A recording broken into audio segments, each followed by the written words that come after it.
Hello বন্ধুরা, আমার নতুন একটা ভিডিওর সঙ্গে তোমাদের সবাইকে জানাই স্বাগত। আমি অনেকদিন পরে একটা ভিডিও নিয়ে তোমাদের সঙ্গে চলে এসেছি। তো দেখো, আমরা রেডি হয়ে যাচ্ছি বোনের বাড়িতে। ফাইনাল পরীক্ষা হয়ে গেছে, অ্যাডমিশন টেস্ট দিয়ে নতুন স্কুলে ভর্তি হয়ে গেছে। যেহেতু আমার সোনা 4 থেকে 5-এ উঠবে, তাই অ্যাডমিশন টেস্ট দিয়ে ভর্তি হয়েছে 5-এ। তাই ভেবেছিলাম বাপের বাড়ি বোনের বাড়ি একসঙ্গে ঘুরে আসবো। তাই প্ল্যান করতে করতে আজকে আমরা বের হয়েছিলাম। যেহেতু আজকে মেজো বোনের ছিল বার্থডে, তাই আমরা ওকে সারপ্রাইজ দেবো বলে না বলেই রওনা দিয়েছি। বলতে বলতে আমরা তো ট্রেনে উঠে পড়েছি আর বুবুনকেও বসিয়ে দিয়েছি ব্যাগটা পেতে। কিন্তু সারপ্রাইজ দিতে এসে আমরা নিজেরাই সারপ্রাইজ হয়ে গেলাম। সারপ্রাইজ দেবো বলে এসেছি, এসে আমরা নিজেরাই সারপ্রাইজ হয়ে গেছি। ওরা উল্টে হাবড়ায় যাচ্ছে ওদের কি কাজ করার জন্য। দেখি এবার কি করা যায়। আমরা বেশ কিছু প্ল্যান করেছি, পরে বলবো প্ল্যানটা কি। তো সারপ্রাইজ দিতে এসে আমরা সারপ্রাইজ হয়ে গেলাম, তাই আমাদের প্ল্যানটা একটু চেঞ্জ করতে হলো। তারপর আমরা বোনকে বুঝিয়ে শুনিয়ে পাঠিয়ে দিলাম হাবড়ায় ওর কাজ মেটাতে। আর আমরা ওদের ঘরের চাবি নিয়ে চলে আসলাম ওদের বাড়িতে। ওতে নিয়ে এসেছিলাম মোমো, তাই সবাই মিলে মোমোটা খেয়ে নিলাম। বুবুন কেমন খেতে? বুবুন কেমন খেতে বাবা? কটা মোমো খেয়েছো তুমি? ওই একটাই তো শেষ হয়নি এখনো। আরে তো গামলা ধরে চুমুক দিচ্ছে।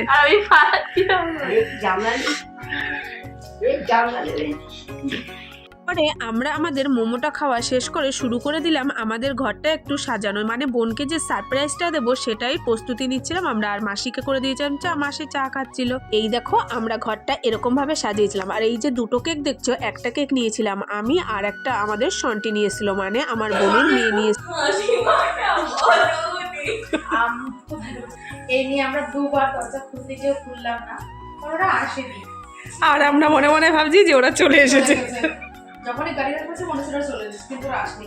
আরে একটু একটা বাজে বিচ্ছিরি ফ্যাক্টটা তো এদিকে আমাদের কাজ করছি আর আমার বুবুনের কাজ চালিয়ে যাচ্ছে। ও ওর মতো খেলে বেড়াচ্ছে সারা ঘর ভরে। বাচ্চারা যেটা দেখে পাগল হয় সেটা হলো বেলুন। ও তো বেলুন দেখে চারিদিকে বেশ আনন্দে জড়সড়। পরে দেখো, আমরা অপেক্ষা করতে করতে বনুও চলে এসেছে। এবার আমরা বনুকে কেমন সারপ্রাইজ দিলাম সেটা তোমাদের সঙ্গে শেয়ার করি। আর বনু কতটা সারপ্রাইজ হয়েছে সেটাও তোমরা দেখে নাও।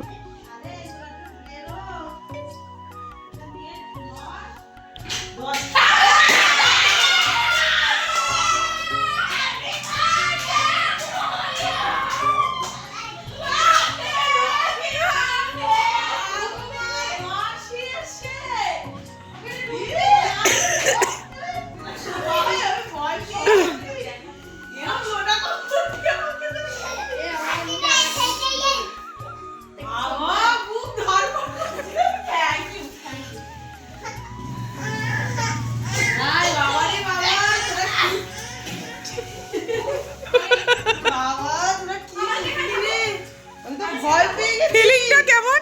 হ্যাপি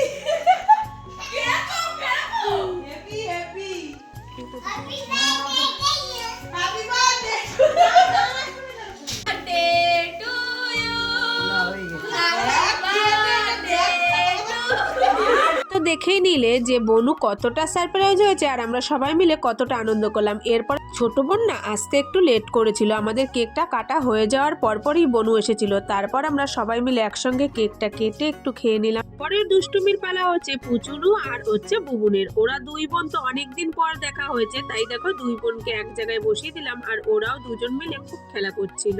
ওর হাতে যে প্যাকেটগুলো দেখছিলে সেগুলো ছিল বিরিয়ানি। আর তখন বাড়ি আসলাম, ওদেরকে জিজ্ঞাসা করলাম যে আমরা বাড়িতে গিয়ে কি রান্না করব বল। এখন বনুর বর বলেছিল তোমাদের গিয়ে রান্না করতে হবে না, তোমরা তোমাদের মতো সময় কাটাও, আমি আসার সময় তোমাদের সবার জন্য বিরিয়ানি নিয়ে আসবো। ওর কেক কাটার পর সবাই মিলে সেই বিরিয়ানিটাই প্যাকেট থেকে ঢেলে সবাই মিলে খাওয়া দাওয়া করলাম রাত্রিবেলা। সন্ধ্যেটা তো এভাবেই কাটলো। দেখা হচ্ছে নতুন ভিডিওর সঙ্গে খুব তাড়াতাড়ি। টাটা।